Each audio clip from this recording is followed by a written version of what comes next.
Hello, everyone, and thank you so much for joining me today. My name is Mademoiselle Lina, and you can find me online at www.conjureknits.com. Today, we are here to continue our adventure with Richard and Kalyn in The Wizard's First Rule by Terry Goodkind. If you have missed any of the previous episodes of this book, you may go to the playlist entitled Virtual Book Club and view them all from the beginning there. Before we get started, I would like to say thank you for viewing my video. And if you haven't already done so, please consider subscribing to my channel. Hit that subscribe button, smash that like button, and click on the little bell so that you'll receive notifications of when I go live or upload new videos. I do try to stay pretty busy here on my channel. I do all 12 zodiac signs for the monthly tarot scopes. On Sundays, we have Conjure Crew with myself, Mambo Tanya, and the Black Bonnet Witch. On Mondays, I upload the weekly forecast. Every day, I do a card of the day reveal. On Wednesdays, we have the Virtual Book Club. We are currently reading the Sword of Truth series by Terry Goodkind. It has been so much fun following Richard and Kalyn on their adventures, so you are definitely going to want to join us for that. I also pop on from time to time and do free readings, so make sure you get my notifications by clicking that little bell. All right, I feel that I have rambled on long enough. So, without any further ado, let's go ahead and get started.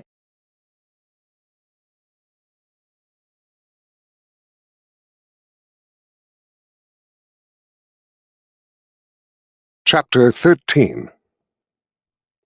Richard sat away from the camp, leaning against a cold rock, his cloak wrapped tightly around himself as he looked out toward the boundary. What little wind there was bore a breath of ice. Chase had given him the first watch, Zed was to have the second, and the warden the third.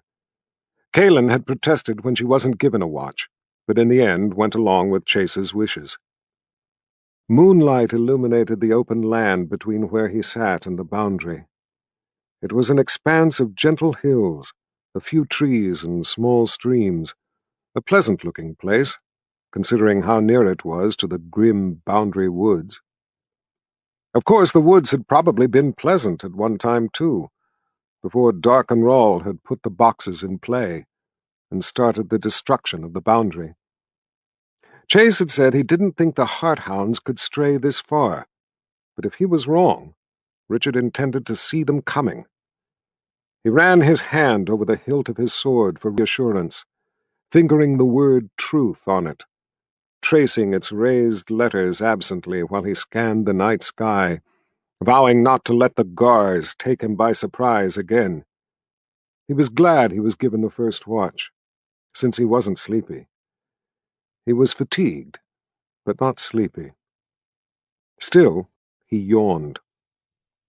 The mountains that were part of the boundary lay off at the edge of darkness, beyond the tangled mat of woods, rising up like the spine of a dark beast, too big to hide itself. Richard wondered what manner of things were looking back at him from that black maw. Chase had said the boundary mountains diminished as they went south, and would be all but gone where they were going. Unexpectedly, Kalyn, her cloak also wrapped snug about, slipped up silently in the darkness, and wedged herself tight against him for warmth. She didn't talk, simply sat close. Stray wisps of her silky hair touched the side of his face. The handle of her knife jabbed into his side, but he didn't say anything for fear that if he did, she would move away. He didn't want her to move.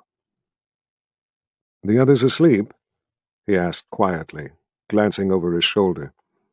She nodded. "How can you tell?" he asked with a smile. "Zed sleeps with his eyes open." She smiled back. "All wizards do." "Really?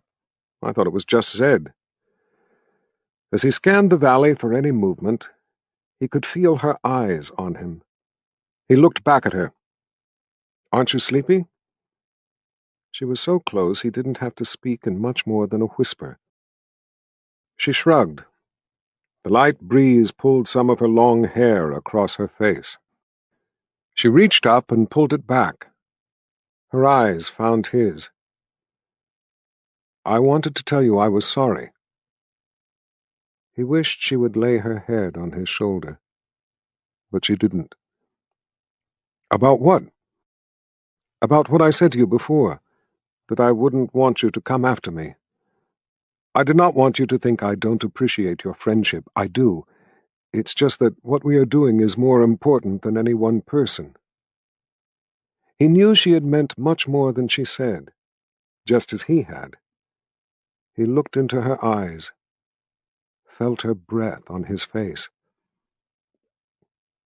"Kalyn, do you have someone?" He feared the arrow to his heart, but had to ask. "Someone at home who waits for you, I mean. A love?"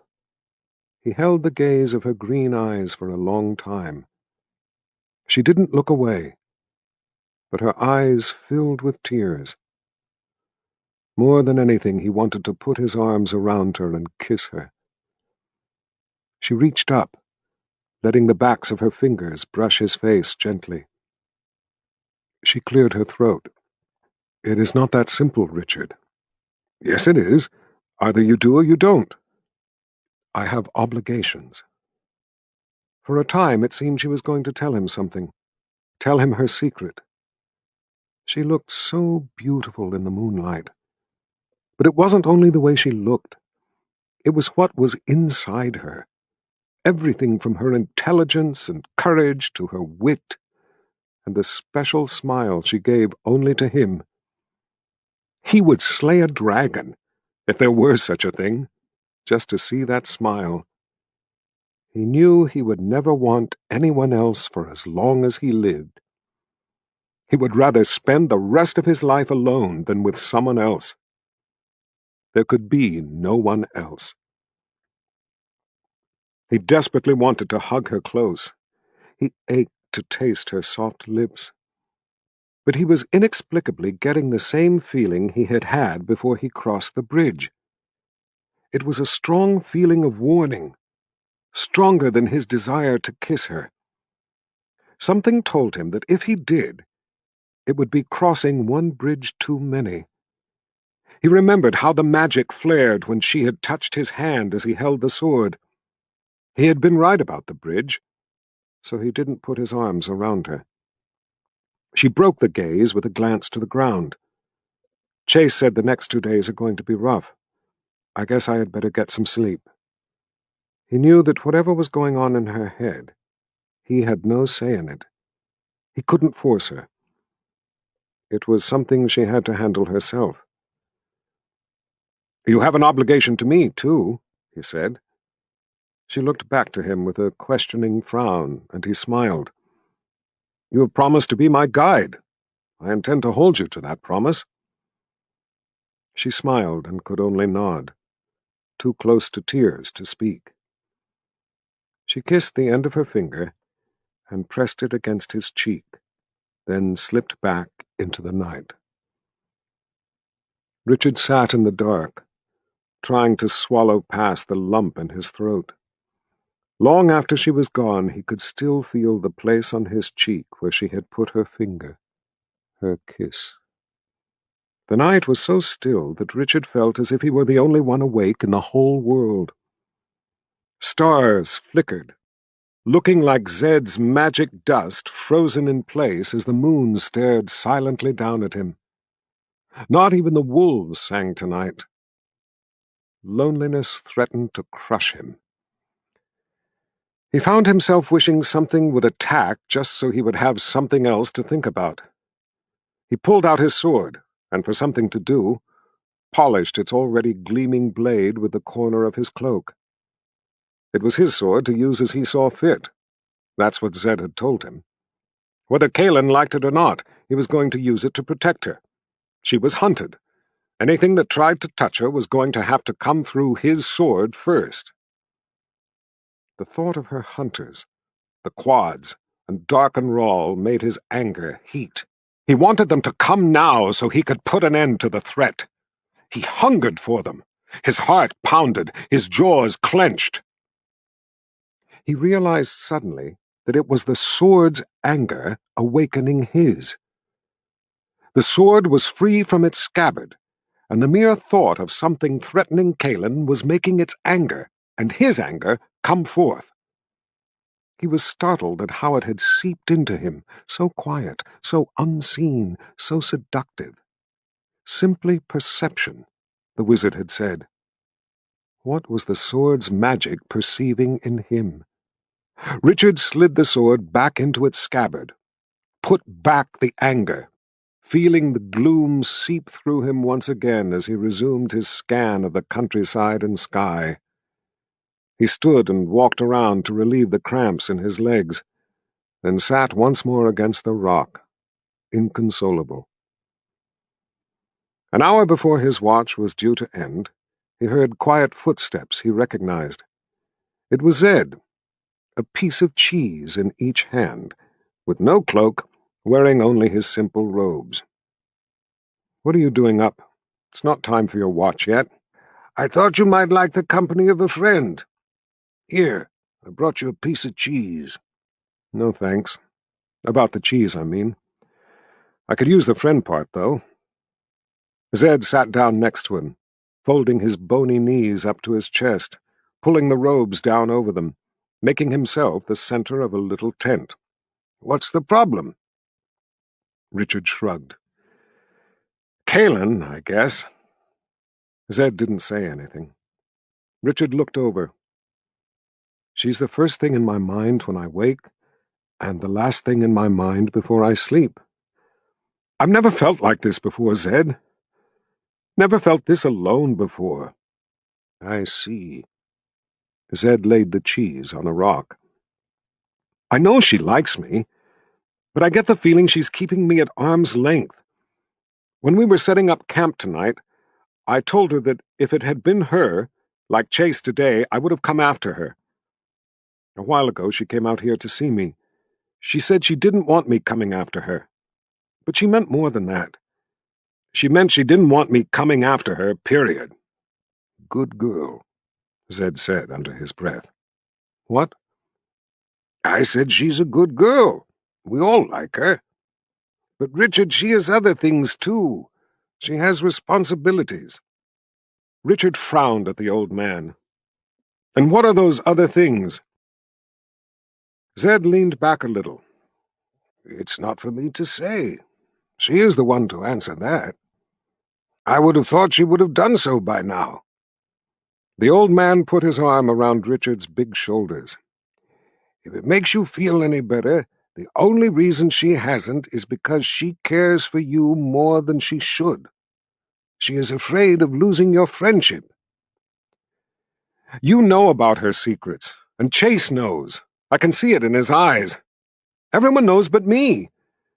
She tried to tell me tonight, but she couldn't. She shouldn't worry about losing my friendship. That won't happen." "Richard, she is a wonderful person, but she is not the one for you. She can't be that." "Why?" Zed plucked something off his sleeve as he spoke, avoiding Richard's eyes. "I gave my word I would allow her to be the one to tell you. You will just have to trust me. She cannot be what you want. Find another girl. The land is awash with them. Why, half of all the people are girls. There are plenty to pick from. Pick another." Richard drew his knees up, folding his arms across them, looking away. "All right." Zed looked up in surprise, then smiled and patted his young friend's back. "All right, on one condition," Richard added as he scanned the boundary woods. "You answer one question, honestly, toasted toads honest. If you can answer yes, then I will do as you ask." "One? Only one question?" Zed asked cautiously, putting a bony finger to his thin bottom lip. "One question." Zed thought about it a minute. "Very well, one question." Richard turned his fierce eyes to the old man. "Before you married your wife, if someone— tell you what, let's make it even easier for you to say yes. If someone you trusted, a friend, Someone you loved like a father. If that person had come to you and said, "Pick another," would you have done so? Zed looked away from Richard's eyes and took a deep breath. Bags, you would think by now I would have learned not to let a seeker ask me a question. He picked up the cheese and took a bite. I thought as much. Zed threw the cheese away into the darkness.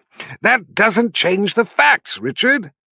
It will not work between you two. I'm not saying this to hurt you. I love you like a son. If I could change the way the world works, I would. I wish it were not so for your sake, but there is no way for it to work. Kalyn knows it, and if you try, you will only hurt her. I know you don't want that. Richard's voice was calm, quiet. You said it yourself. I am the seeker. There is a way, and I will find it. Zed shook his head sadly. I wish it were so, my boy, but it is not. Then what am I to do? Richard asked in a broken whisper. His old friend put his skinny arms around him and hugged him close in the darkness. Richard felt numb. Just be her friend, Richard. That's what she needs. But you can be nothing more. Richard nodded in Zed's arms. After a few minutes, the seeker, a suspicious look in his eye, pushed away, holding the wizard at arm's length. What is it you came out here for? To sit with a friend. Richard shook his head. You came out here as wizard, away from the others, to counsel the seeker. Now tell me why you're here. Very well, I came here in my capacity as wizard to tell the seeker he almost made a serious mistake today. Richard took his hands from Zed's shoulders, but continued to hold his gaze. I know that. A seeker cannot put himself at risk when, by so doing, he puts everyone else at risk. But you were going to do it anyway, Zed pressed. When you named me seeker, you took the bad with the good. I'm new at the responsibilities of the position. It's hard for me to see a friend in trouble and not help.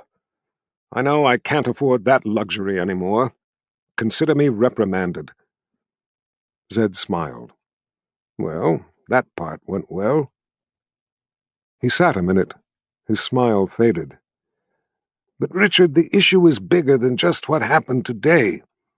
You must understand that, as seeker, you may cause the death of innocent people. In order to succeed in stopping Rawl, you may have to turn away from those who might be saved with your help. A soldier knows that on the battlefield, if he bends to help a downed comrade, he might take a sword in the back, and so, if he is to win, he must fight on despite the cries for help from his fellows. You must be able to do this to win. It may be the only way. You must steel yourself to it. This is a struggle for survival, and in this battle the ones crying for help probably won't be soldiers, but innocents. Darken Rawl will kill anyone to win. Those who fight on his side will do the same. You may have to do the same. Like it or not, the aggressor makes the rules. You must play by them, or you will surely die by them. How could anyone fight on his side? Darken Rawl wants to dominate everyone, to be the master of all. How could they fight for him? The wizard leaned back against the rock and looked out over the hills, as if seeing more than was there. His tone was sorrowful. Because, Richard, many people must be ruled to thrive. In their selfishness and greed, they see free people as their oppressors. They wish to have a leader who will cut the taller plants so the sun will reach them. They think no plant should be allowed to grow taller than the shortest, and in that way give light to all. They would rather be provided a guiding light, regardless of the fuel, than light a candle themselves. Some of them think that when Rawl wins, he will smile on them, and they will be rewarded, and so they are as ruthless as he to gain his favor. Some are simply blind to the truth and fight for the lies they hear. And some find, once that guiding light is lit, that they are wearing chains, and then it is too late. Zed smoothed his sleeves down his arms as he sighed. There have always been wars, Richard. Every war is a murderous struggle between foes, and yet no army has ever marched into battle thinking that the Creator had sided with their enemy. Richard shook his head. It doesn't make sense. I am quite sure that Rawl's followers think we are bloodthirsty monsters, capable of anything. They will have been told endless tales of their enemy's ruthless brutality. I'm sure none of them know much about Dark and Rawl except what they have been told by Dark and Rawl. The wizard frowned, his intelligent eyes sharp. It may be a perversion of logic, but that makes it no less threatening or deadly. Rawl's followers need only to crush us. They don't have to understand anything else. But for you to win, against a stronger foe, you must use your head. Richard ran his fingers through his hair. That leaves me stuck in an awfully tight crack. I may have to let innocent people die, yet I can't kill Dark and Rawl. Zed gave him a meaningful look. No, I never said you couldn't kill Dark and Rawl. I said you couldn't use the sword to kill him. Richard looked intently over at his old friend, the moonlight dim on the other's angular face. Sparks of thought lit in the darkness of his mood. Zed, he asked quietly, have you had to do that? Have you had to let innocent people die? Zed's face turned hard and pensive. In the last war and again now, as we speak. Kalyn told me Rawl kills people to get my name. No one can give it, but he continues to kill in the hope someone will finally offer it. I could turn myself over to him to stop the killing, but then I wouldn't be able to help defeat him, and many more would die. It's a painful choice. Let a few die horribly, or let even more die horribly. I'm sorry, my friend. Richard wrapped his cloak tighter about himself, chilled from without and from within. He looked back out over the still landscape, then back at Zed. I met the Night Wisp, Shar, before she died. She gave her life to get Kalyn here, so others might live. Kalyn also bears the burden of letting others die. She does, Zed said softly. It makes my heart ache to know the things that girl's eyes have seen, and the things your eyes may have to see. Makes my problem about the two of us seem pretty small. Zed's expression was gentle with compassion, but not hurt any less. Richard made another scan of the countryside. Zed, one more thing. Before we reached your house, I offered Kalyn an apple. Zed gave a surprised laugh. You offered a red fruit to someone from the Midlands? That's tantamount to a death threat, my boy. In the Midlands, red fruit of any kind is deadly poison. Yes, I know that now, but I didn't at the time. Zed leaned over, lifting an eyebrow. What did she say? Richard looked at him sideways. It isn't what she said, it's what she did. She grabbed me by the throat. For a moment, I could see in her eyes that she was going to kill me. I don't know how she was going to kill me, but I'm sure she was going to do it. She hesitated long enough for me to explain. The point is, she was my friend, and she had saved my life several times, but in that instant she was going to kill me. Richard paused. That's part of what you are saying, isn't it? Zed let out a long breath and nodded. It is. Richard, if you suspected I was a traitor, weren't sure, just suspected, and you knew that if it were true, our cause would be lost, would you be able to kill me? If you had no time or way to find the truth, only the strong belief I was a traitor, and only you knew, could you kill me on the spot? Could you come at me, your old friend, with lethal intent, with enough violence to see the job done?" Zed's stare burned into him. Richard was stunned. I don't know." "Well, you had better know that you could, or you have no business going after Rawl. You won't have the resolve to live, to win. You may be called upon to make a life-and-death decision instantly. Kalyn knows this. She knows the consequences if she fails. She has the resolve." She hesitated, though. "From what you're saying, she made a mistake. I could have overpowered her. She should have killed me before I had a chance to." Richard frowned.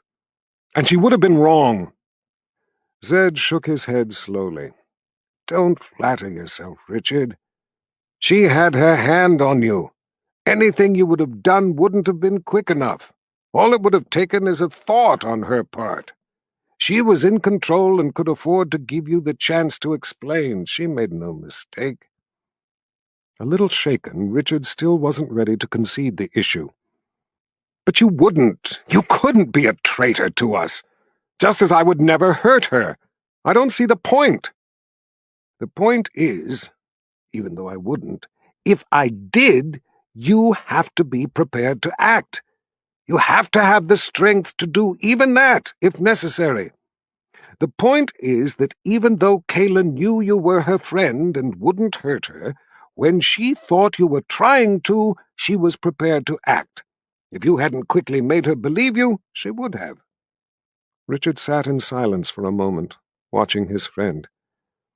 "Zed, if it were the other way around, if you thought I was a danger to our cause, well, could you—" The wizard leaned back, frowning, and without a hint of emotion in his voice said, "In a twinkling."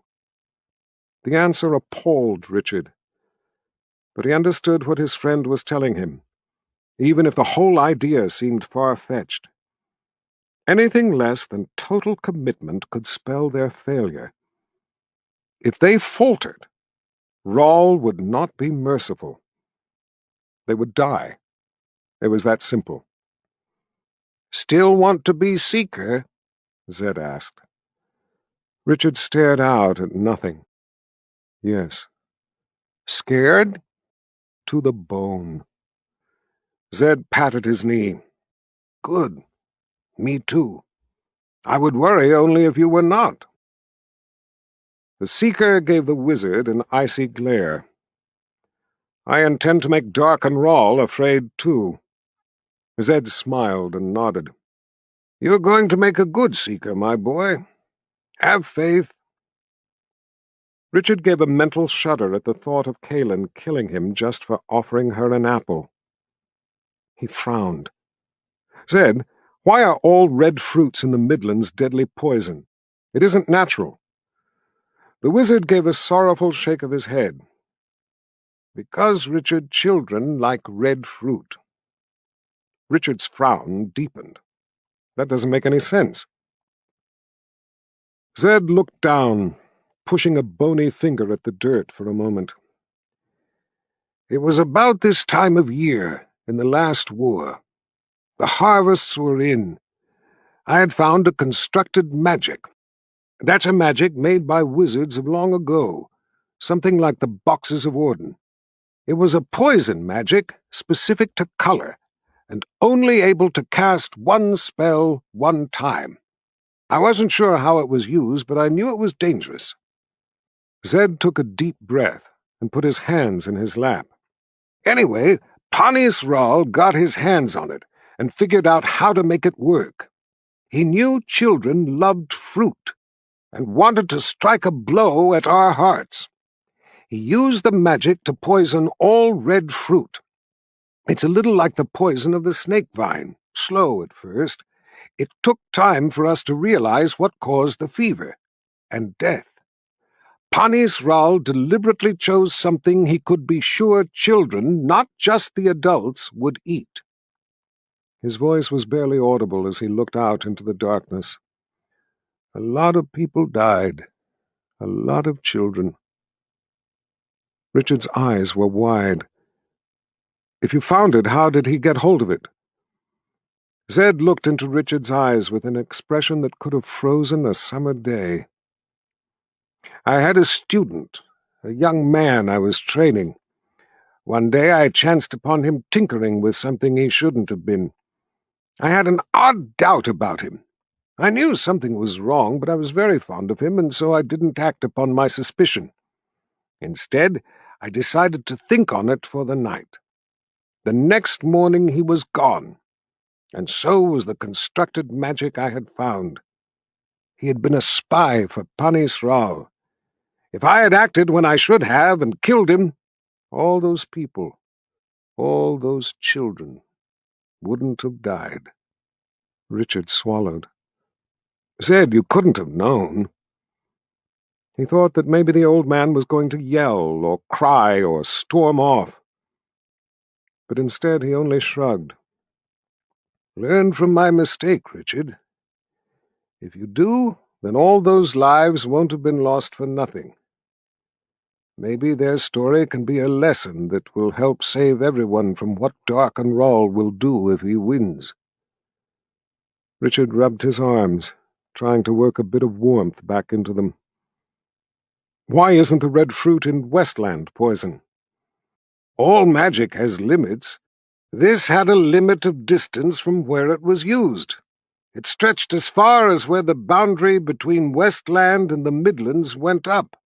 The boundary couldn't be put up where any of the poison spell was, or Westland would have had magic in it.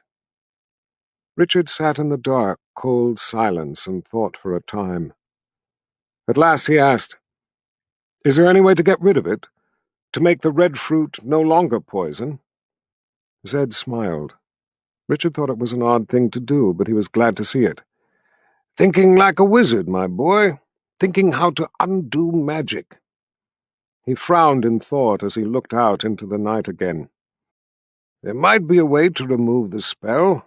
I would have to study it and see what I could do. If we can defeat Dark-and-Rahl, I intend to put my mind to the task." "Good." Richard tucked his cloak tighter. "Everyone should be able to eat an apple when they want, especially children." He looked over at the old man. Said, "I promise I will remember your lesson. I won't let you down. I won't let all those people who died be forgotten."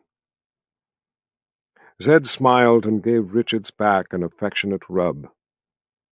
The two friends sat in silence, sharing the stillness of the night and the quiet of each other's understanding, thinking about what they could not know, what was to come.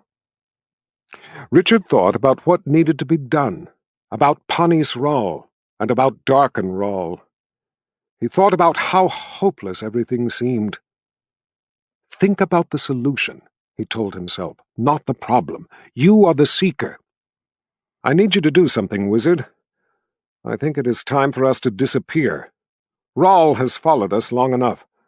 What can you do about that cloud?" "You know, I think you're right. I only wish I knew how it was hooked to you, so I could unhook it. But I can't figure it out, so I will have to do something else." He contemplatively drew his finger and thumb down the sharp sides of his jaw. "Has it rained or been overcast since it first started following you?" Richard thought back, trying to remember every day. Most of the time he had been in a fog over his father's murder. It seemed so long ago. "The night before I found the snake vine, it rained in the Ven, but by the time I got there it had cleared off. No rain. I don't remember it being cloudy since my father's murder. At least nothing more than a few high, thin clouds. What does that mean?" "Well, it means I think there is a way to fool the cloud, even if I can't unhook it.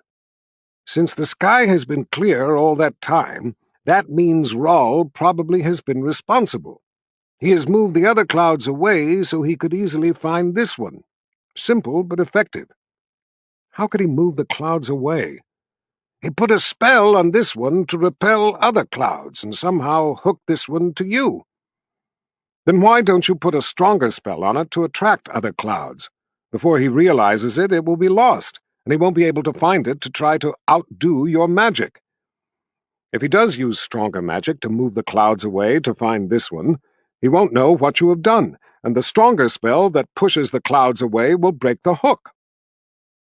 Zed gave him an incredulous look. His eyes blinked. "Bags, Richard, you have gotten it exactly right. My boy, I think you would make an excellent wizard." "No thanks, I already have one impossible job." Zed drew back a little and frowned, but didn't say anything. His thin hand reached into his robes and pulled out a rock, tossing it on the ground in front of them. He stood, and his fingers spun around in a circle over the little rock until, suddenly, it popped into a large rock. "Zed, that's your cloud rock!" "Actually, my boy, it's a wizard's rock. My father gave it to me long ago." The wizard's fingers stirred faster and faster until light came forth, sparkles and colors swirling around.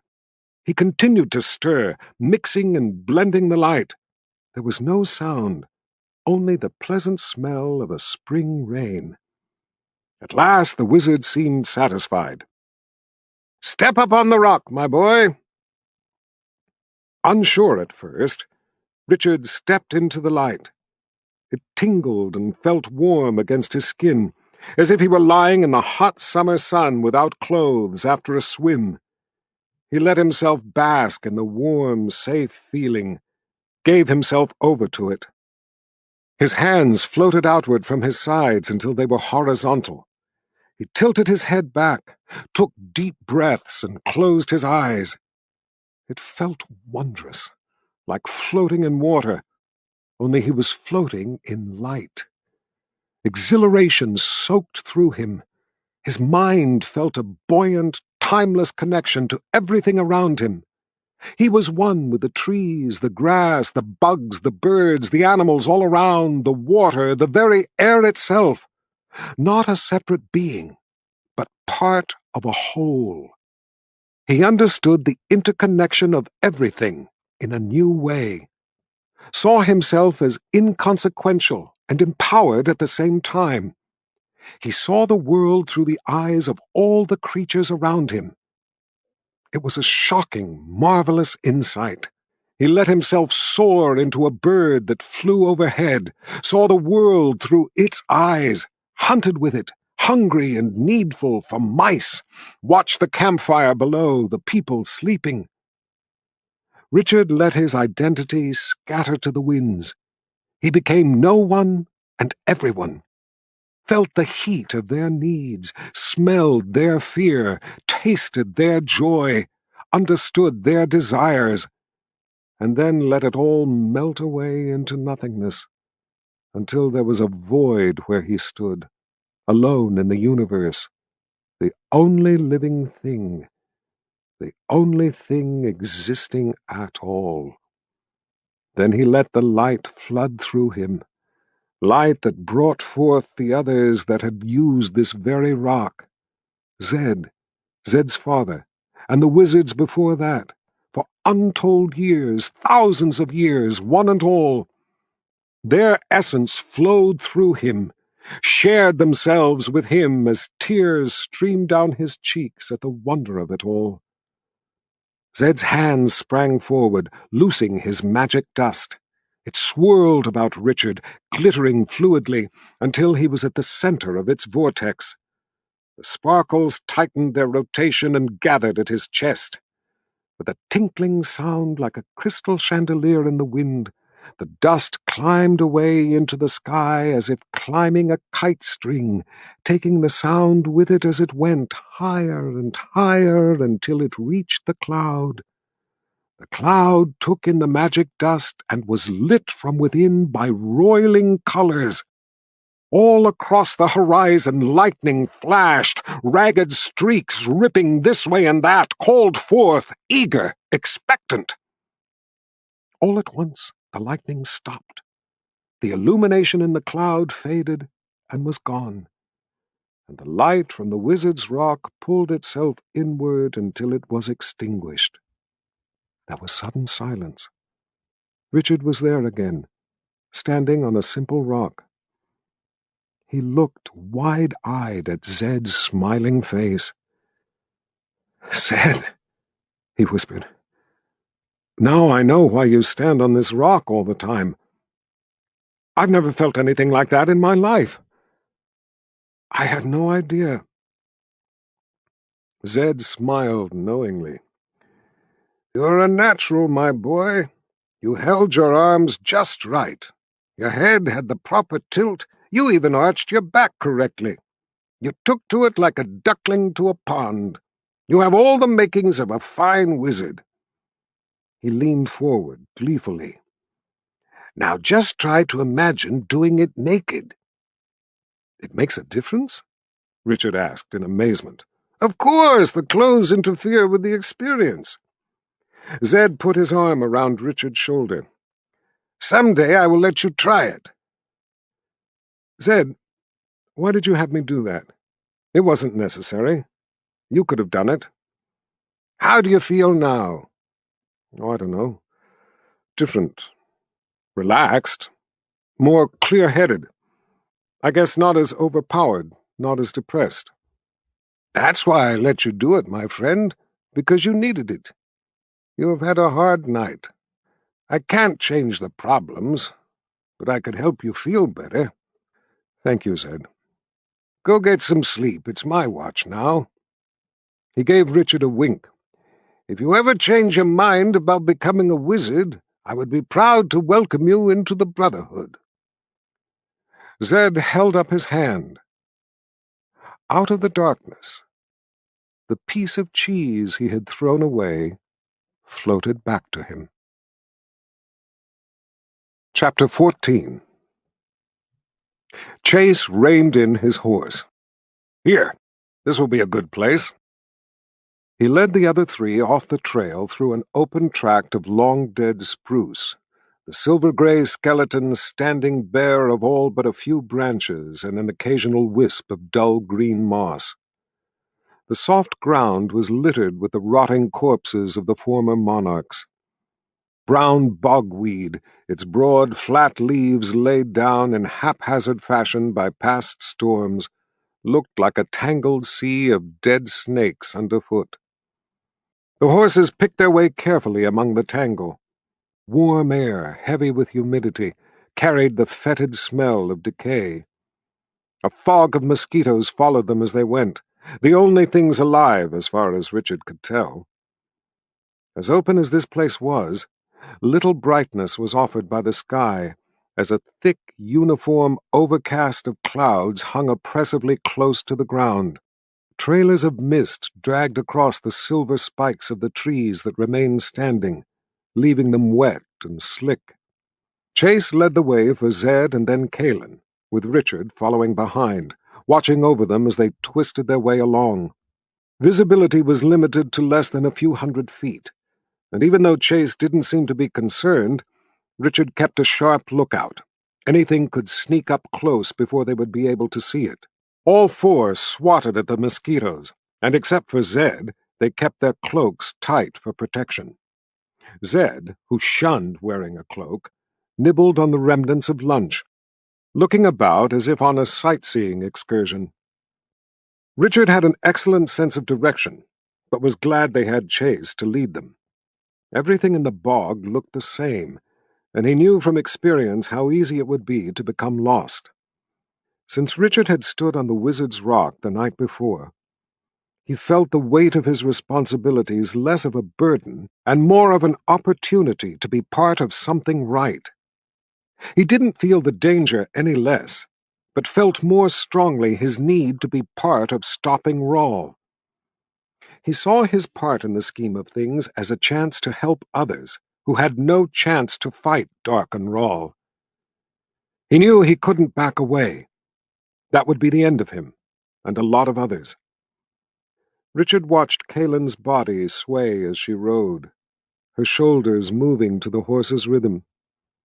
He wished he could take her to places he knew of in the Heartland woods, secret places of beauty and peace, far back in the mountains, show her the waterfall he had found, and the cave behind it, have lunch by a quiet forest pond with her, take her into town, buy her something pretty, take her someplace, any place, where she would be safe. He wanted her to be able to smile without having to worry every minute if her enemies were getting closer. After last night, he felt that the first part, his fantasy of being with her, was just an empty wish. With a hand in the air, Chase brought them to a halt. "This is the place." Richard looked around. They were still in the middle of an endless, dead, dried-up bog. He didn't see any boundary. It all looked the same in every direction. They tethered their horses to a fallen log and followed Chase a short distance farther on foot. "The boundary," Chase announced, holding his arm out at the introduction. "I don't see anything," Richard said. Chase smiled. "Watch." He walked on steadily, slowly. As he went forward, a green glow formed around him, at first hardly perceptible. It grew stronger, brighter, until after another 20 steps it became a sheet of green light pressing against him as he proceeded. Stronger close to him and fading away about 10 feet to the sides and above, growing larger with every step. It was like green glass, wavy and distorted, but Richard could see through it, see the dead trees beyond. Chase stopped and returned. The green sheet and then the green glow faded and vanished as he came back. Richard had always thought the boundary would be a wall of some sort, something that could be seen. "That's it?" Richard felt a little let down. "What more do you want? Now, watch this." Chase searched the ground, picking up branches, testing each for strength. Most were rotten and broke easily. Finally he found one, about a dozen feet long, that was strong enough to suit him. He carried it back into the glowing light until he reached the sheet of green. Holding the branch by the thick end, he passed the rest through the wall. 6 feet away, the end of the stick disappeared as he pushed it forward, until he was holding what appeared to be a 6-foot stick instead of a 12-foot branch. Richard was perplexed. He could see beyond the wall, but not the other end of the stick. It didn't seem possible. As soon as Chase had pushed the stick in as far as he dared, it jumped violently. There was no sound. He hauled it back and returned to the others. He held the splintered end of a now 8-foot stick toward them. The end was covered with slaver. "Hearthounds," he said with a grin. Zed seemed bored. Kalyn was not amused. Richard was astounded. Since he seemed to have an audience of only one, Chase grabbed a fistful of Richard's shirt and dragged him off. "Come on, I'll show you what it's like."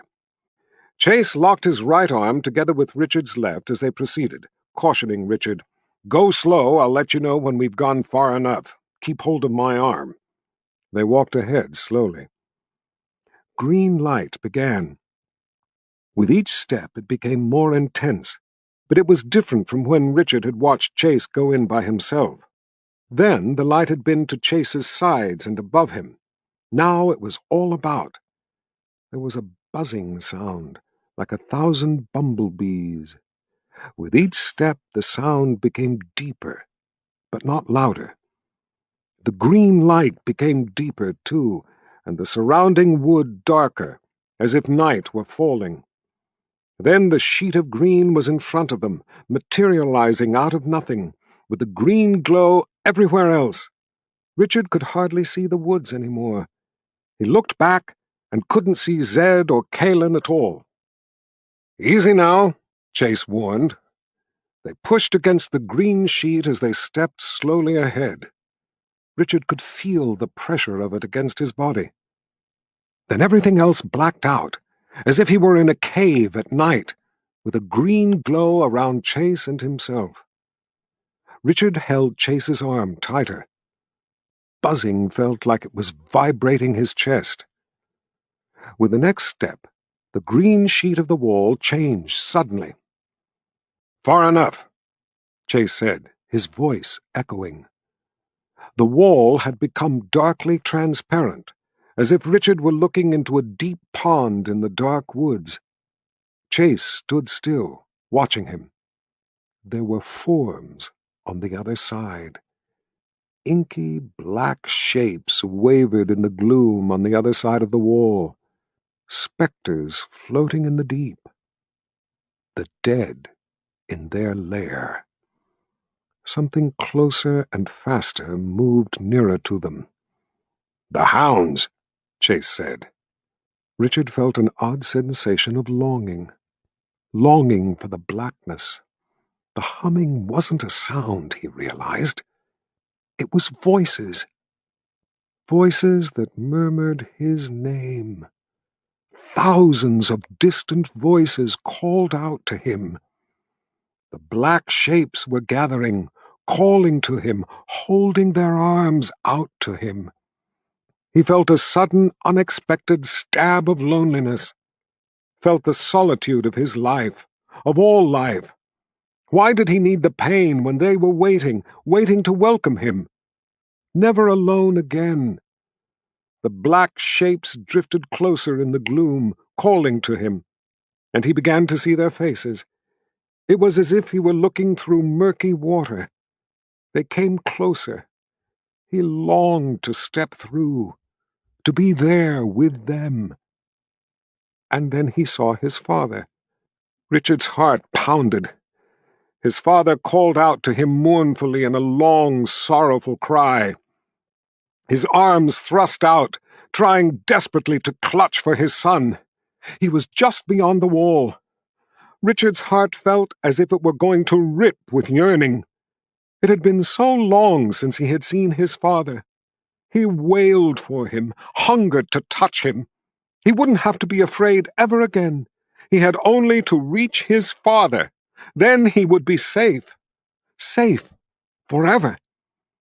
Richard tried to reach out to his father, tried to go to him, tried to step through the wall.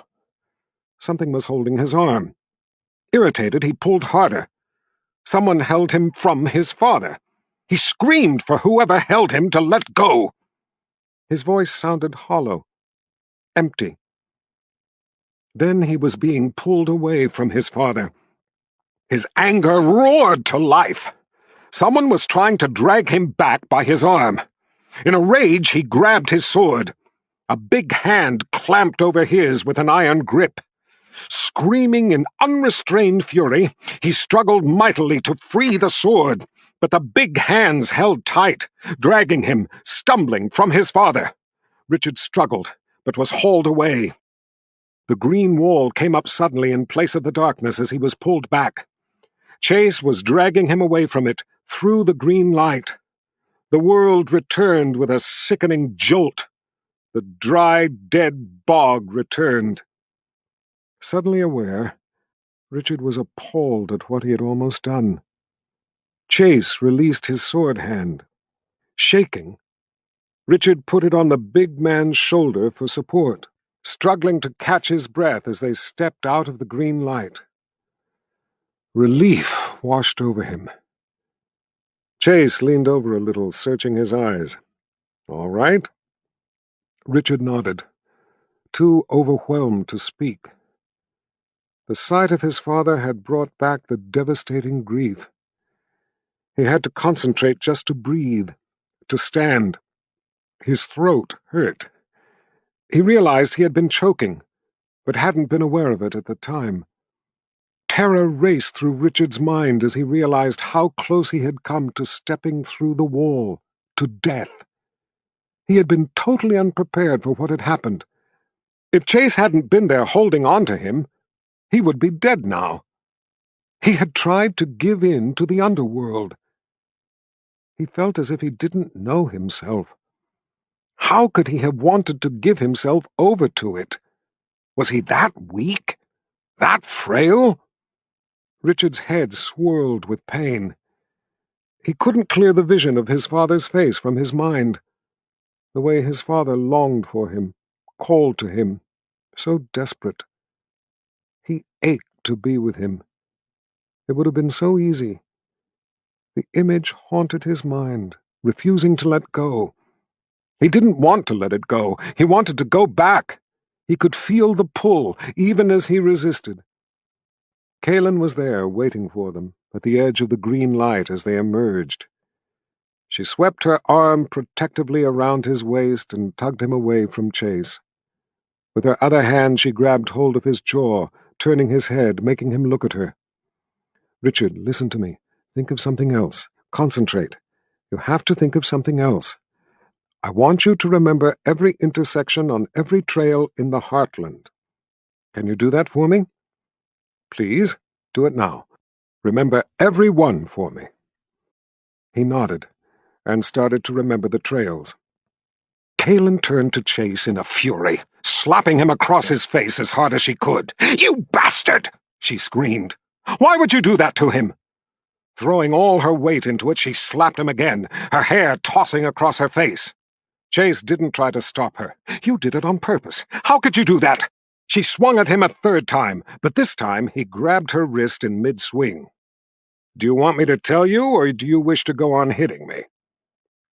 She jerked her hand away, glaring at him, her chest heaving. Some of her hair was stuck sideways across her face. "Going through Kingsport is dangerous. It isn't straight through, it twists and turns. Some places it's very narrow. The two walls of the boundary almost touching. One step either way and you're gone. You've been through the boundary, so has Zed. You both understand. You can't see it until you start in. Otherwise, you don't know where it is. I only know because I've spent my life out here. It's even more dangerous now because it's failing. Even easier to walk through it. When you get in the pass, if something started chasing you, Richard could run into the underworld without even knowing what it was. That's no excuse. You could have warned him. I've never had a child yet who had the proper respect for fire until they put their hand in it once. No amount of telling is worth doing it once. If Richard didn't understand what it was like before he went into Kingsport, he wouldn't come out the other side. Yes, I took him there on purpose, to show him, to keep him alive. You could have told him." Chase shook his head. No, he had to see it. "Enough," Richard said, his head clear at last. They all turned to him. "A day has yet to go by when one of you three doesn't scare the wits out of me. But I know you all have my best interests at heart. Right now, we have more important things to worry about. Chase, how do you know the boundary is failing? What's different?" "The wall is breaking down. Before, you couldn't see through the green into the darkness. You couldn't see anything on the other side." "Chase is right," Zed offered. "I could see it from here." "How long until it fails?" Richard asked the wizard. Zed shrugged. "It's hard to tell." "Then guess," Richard shot back. "Give me some kind of idea, your best guess." "It will last at least 2 weeks, but not more than 6 or 7. Richard thought a minute. "Can you use your magic to strengthen it?" "I don't have that kind of power." "Chase, do you think Rawl knows about Kingsport?" "How should I know?" "Well, has anyone come through the pass?" Chase thought about the question. "Not that I know of." "I doubt it," Zed added. "Rawl can travel the underworld. He doesn't need the pass. He's bringing the boundary down. I don't think he cares about a little pass." "Caring is different from knowing," Richard said. "I don't think we should be standing here, and I'm worried he might know where we're going." Kalyn pulled the hair off her face. "What do you mean?" Richard gave her a sympathetic look. "Do you think it was your mother and sister you saw when you were in there?" "I thought it was. Do you think otherwise?" "I don't think that was my father." He looked to the wizard. "What do you think?" "It's impossible to say. No one really knows all that much about the underworld." "Dark and Rawl knows about it," Richard said bitterly. "I don't think my father would want me in that manner. But I know Rawl would. So despite what my eyes tell me, It's more likely that it was Darkenrawl's disciples trying to take me. You said we couldn't go through the boundary because they were waiting for us to do so, waiting to get us. I think that was what I saw. His followers in the underworld. And they know right where I touched the wall. If I'm right, that means Rawl will soon know where we are. I don't want to be here to find out if I'm right. Richard is right, Chase said, and we have to get to Scow Swamp before nightfall, before the Hearthounds come out. It's the only safe place between here and South Haven. We'll reach South Haven before tomorrow night, and we'll be safe from the hounds there. The next day we will go see a friend of mine, Addie, the Bone Woman. She lives near the pass. We need her help to get through. But tonight, our only chance is the swamp. Richard was about to ask what a Bone Woman was, and why they needed her help to cross the boundary, when a dark, shadowy form suddenly whipped out of the air, striking Chase so hard it threw him across several downed trees. With shocking speed, the black form wrapped around Kalyn's legs, whip-like, pulling her feet from under her. She screamed Richard's name as he dove, grabbing for her. They locked their hands around each other's wrists. Both were dragged across the ground toward the boundary. Zed's fingers threw fire over their heads. It shrieked past and vanished. Another black appendage struck out at the wizard with lightning speed, knocking the old man through the air. Richard hooked a foot around a branch on a log. Rotten, it tore from the stump. He twisted his body around, trying to dig his heels into the ground. His boots slid across the wet bogweed. He jammed his heels into the earth, but wasn't strong enough to hold the two of them from being dragged across the ground. He needed his hands free. "Put your arms around my waist!" he yelled. Kalyn lunged, throwing her arms around him, holding tight. The sinuous black thing wrapped around her legs undulated, getting a stronger grip on her. She screamed as it squeezed. Richard yanked the sword free, filling the air with its ringing. The green light began to glow around them as they were dragged in. Anger flooded through him. Richard's worst fear was coming to pass. Something was trying to take Kalyn. The green light brightened. Being hauled across the ground, he couldn't reach the thing that pulled them. Kalyn held him hard by the waist.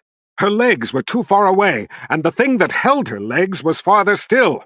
"Kalyn, let go of me!" She was too terrified to do it.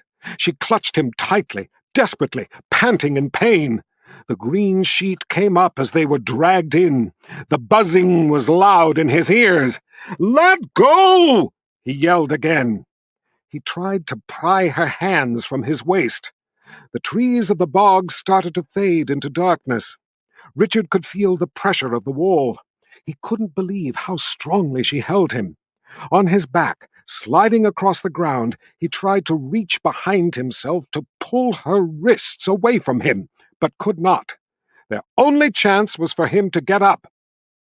"Kalyn, you have to let go or we're dead. I won't let them get you. Trust me. Let go!" He didn't know if he was telling her the truth, but he was sure it was their only chance. Her head pressed against his stomach as she clutched his body. Kalyn looked up at him, her face contorting in pain as the black thing squeezed. She screamed, then let go.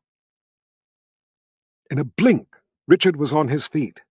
As he jumped up, the dark wall materialized abruptly in front of him. His father reached out. He unleashed his rage, swinging the sword with every fiber of violence he possessed. The blade swept through the barrier, through the thing he knew wasn't his father. The dark shape wailed, exploding into a cloud of nothingness. Kalyn's feet were at the wall, the dark thing enfolded tightly around her legs, compressing and pulling. He brought the sword up. Murderous need surged through him. "Richard, no! It's my sister!" He knew it wasn't, just as it wasn't his father. He gave himself over completely to the hot need and brought the sword down as hard as he could. Again it swept through the wall, slashed through the repulsive thing that held Kalyn. There was a confusion of flashes, unearthly wailing and keening. Kalyn's legs were free. She lay sprawled on her stomach. Without looking to see what else was happening, Richard pushed his arm under her waist and lifted her in a single motion, scooping her off the ground. He held her tight against himself and held the sword toward the wall as he retreated from the boundary. Backing away steadily, he watched for any movement, any aggression. They left the green light.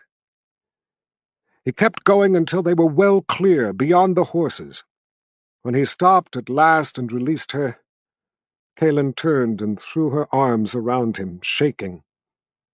He had to struggle to restrain the rage that urged him to go back in and attack. He knew he would have to put the sword away to quell the anger, the need, but he didn't dare to. "The others, where are they?" she asked in a panic. "We have to find them." Kalyn pushed away from him and started to run back. Richard snatched her by the wrist, almost yanking her from her feet. "Stay here!" he yelled far more angrily than required, pushing her to the ground. Richard found Zed in a heap, unconscious. As he bent to the old man, something swept out in a rush over his head. His anger erupted. He spun with the sword, the blade sweeping through the dark form. The stump reeled back into the boundary with a shrill screeching, the severed part vaporizing in midair. Richard picked up Zed with one arm, threw him over his shoulder like a sack of grain, and carried him to Kalyn, where he laid him gently on the ground. She held the wizard's head in her lap, inspecting for wounds. Richard ducked low as he ran back, but the expected attack didn't come. He wished it would. He longed for the fight, hungered to strike.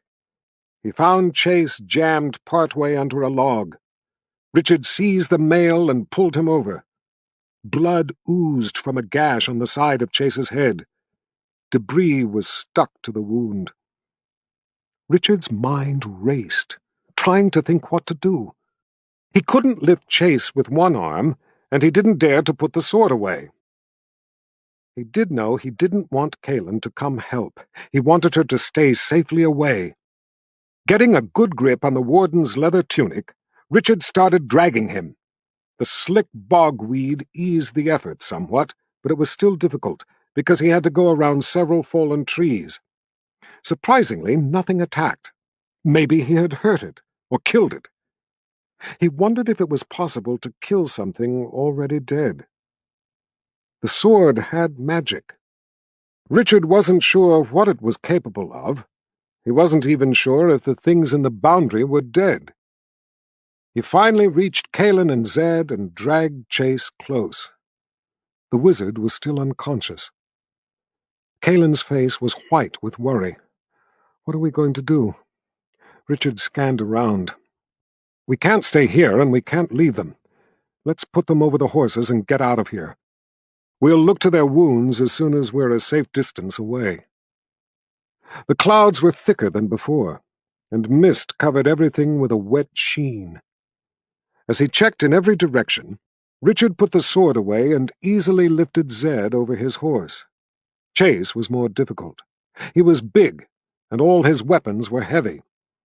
Blood throbbed from the wound on the side of his forehead, soaking his hair, and hanging him over the side of the horse made it bleed more. Richard decided he couldn't leave it untended. He quickly retrieved an ohm leaf and a strip of cloth from a pack. He crumpled the leaf to make it seep its healing fluid, pressed it against the wound, and had Kalyn wrap the cloth around Chase's head. The cloth soaked through almost immediately, but he knew the ohm leaf would stop the bleeding in a short time. Richard helped Kalyn up onto her horse. He could tell that her legs hurt more than she would admit. He gave her the reins of Zed's horse, mounted up, took Chase's horse, and then carefully got his bearings. He knew they would have a hard time finding the trail. The mist was getting heavy, visibility limited. There seemed to be ghosts watching from the shadows in every direction. He didn't know if he should lead or follow Kalyn, didn't know how best to protect her, so he rode beside her. Zed and Chase weren't tied down and could easily slip off the horses, so they had to take it slow. The dead spruce looked the same in every direction, and they couldn't go in a straight line because they had to cut back and forth around fallen trees. Richard spat out mosquitoes that kept flying into his mouth. The sky was the same dark steel gray everywhere. There was no chance to tell where the sun was, to get oriented. After a time, Richard wasn't at all sure they were going in the right direction. It seemed they should have reached the trail already. He took fixes from landmark trees, and when they reached each one, he would pick a new one farther ahead, hoping they were traveling in a straight line. To do it properly, he knew he had to be able to line up at least 3 trees to make sure the line of travel was straight. But he couldn't see that far in the mist. He couldn't be sure he wasn't leading them in circles. Even if he was going in a straight line, he wasn't sure the direction was toward the trail. "Are you sure we're going the right way?" Kalyn asked. "It all looks the same." "No, but at least we haven't run into the boundary. Do you think we should stop and tend to them?" "We don't dare. For all I know, we could be 10 feet from the underworld." Kalyn looked around, worried. Richard gave thought to having her wait with the other two while he went ahead and scouted for the trail, but dismissed the idea, as he was afraid he might not be able to find her again. They had to stay together. He started to wonder what they would do if they couldn't find their way out before dark. How would they protect themselves against the Hearthounds? If there were enough of them, even the sword couldn't hold them all off at once. Chase had said they had to get to the swamp before nightfall.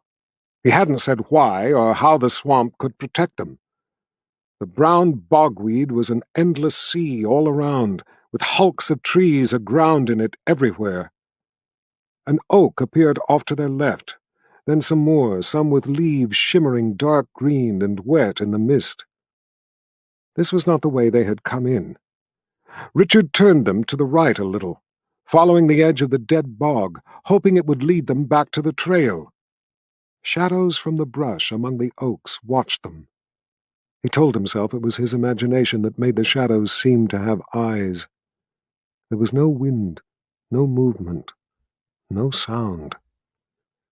He was angry with himself for being lost, despite how easily it could happen in this place. He was a guide. Getting lost was unforgivable. Richard breathed out in relief when he saw the trail at last. They quickly dismounted and checked their 2 charges. There was no change in Zed, but at least Chase's wound had stopped bleeding. Richard had no idea what to do for them. He didn't know if they had been knocked unconscious or if their condition was caused by some sort of magic from the boundary. Kalyn didn't know either. "What do you think we should do?" she asked him. Richard tried not to look as worried as he really was. "Chase said we had to get to the swamp or the hounds would get us. It won't do them any good to be laid out here and tended to while we wait for them to wake, only to have the hounds get us all.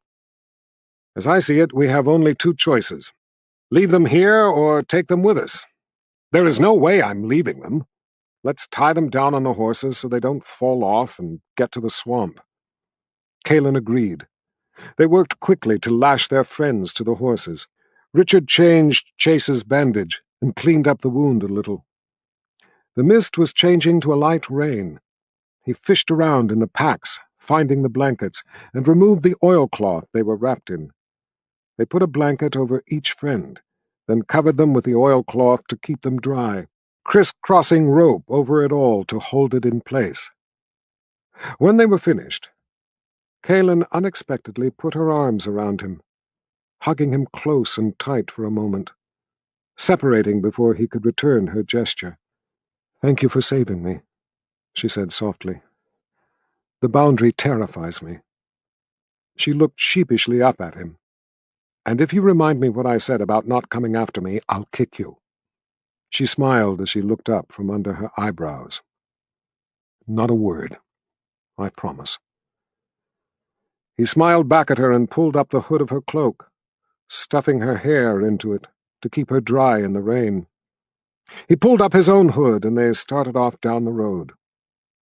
The woods were deserted. Rain dripped down through the tangle overhead. Branches reached around the trail like talons reaching to snatch both people and horses. Even without their riders' direction, the horses trotted their way carefully down the center of the road, their ears pricking from one side to the other, as if listening to the shadows. So dense was the thicket to each side that there was no chance they could take to the trees if they had to. Kalyn drew her cloak tighter. It was go on or go back. And there was no going back. They rode the horses hard the rest of the afternoon and evening. When the day's death began stealing away the soft gray light, they still had not reached the swamp, and there was no way to tell how much farther it was. Off through the tangled woods, they caught the sound of howling, their breath caught in their throats. The heart-hounds were coming.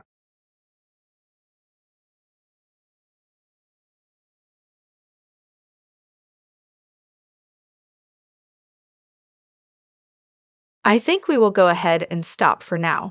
We will pick up here again next Wednesday. Thank you all so much for joining me today. I love this series of books and look forward to meeting up with you all here each week. I hope you all have a very beautiful and amazing week. Love you bunches. Shalom.